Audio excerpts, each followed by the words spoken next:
एक शक्ति थी जो जेलीफिश के आकार में थी और वो क्रिस्टल क्लियर वाइट थी, जिसको देखकर पहली बार लगा कि ये शक्ति कुछ जैसे आपने हॉरर मूवी देखी होगी, उसमें कुछ विंड चाइम्स टकराती हैं तो उससे जो ध्वनि निकलती है, जब वो पास आ रही थी उसी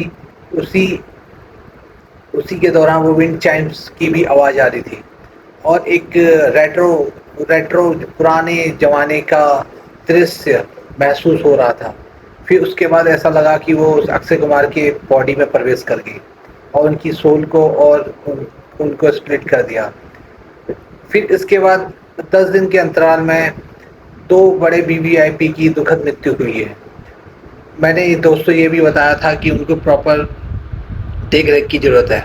अक्षय कुमार जी ने अब मैंने एक संदर्भ दिया था अमिताभ बच्चन जी का। मैंने बताया था कि अक्षय कुमार जी उनका प्रॉपर देख रेख करते हैं और उनको बचा तो लेते हैं, लेकिन खुद इस पहला वर्ल्ड में एक दूसरी दुनिया की तरफ शिफ्ट हो जाते हैं, जिसका इम्पैक्ट 10 दिन के अंतराल में 2 वीवीआईपी पर पड़ा है। दोस्तों ये साधारण बात नहीं है, ये एक हमारे पैरेलल वर्ल्ड और हमारे दुनिया के बीच एक महीन सा गैप है जो हमको बड़ी मुश्किल से नोटिस करना होता है। अगर आप समझ जाते हैं तो आप प्रॉपर गणनाएँ कर सकते हैं।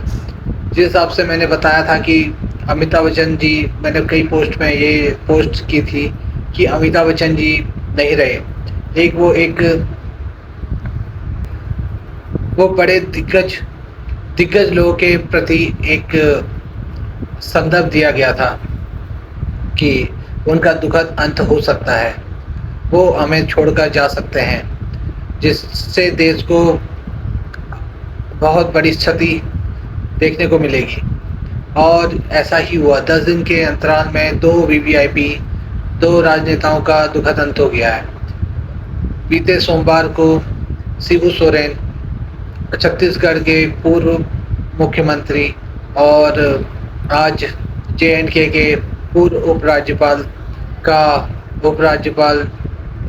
सत्यपाल मलिक जी का लंबी बीमारी के बाद राम मनोहर लोहिया में निधन हो गया है। दोस्तों जिन स्लैब्स का मैंने एक संदर्भ दिया था वो देश के एक प्रकार से रत्न ही तो हैं, जिनको पैरेलल वर्ल्ड में देखना और उनका साथ कुछ भी घटित होना एक संदर्भ के रूप में देखा जाता है, जिसका इम्पैक्ट बड़े बड़े स्लैब्स या भी बीबीआई पर पड़ता है। तो दोस्तों भविष्यवाणी हुई सत्य। मैं उस दिन चेता रहा था, 10 दिन के अंतराल में 2 बड़ी हस्तियों का जाना एक इशारा देता है कि मेरी भविष्यवाणी सत्य हो गई है। जी हाँ दोस्तों, मेरी भविष्यवाणी का इम्पैक्ट बहुत गहरा था, जिसे समझना बहुत ज़रूरी था।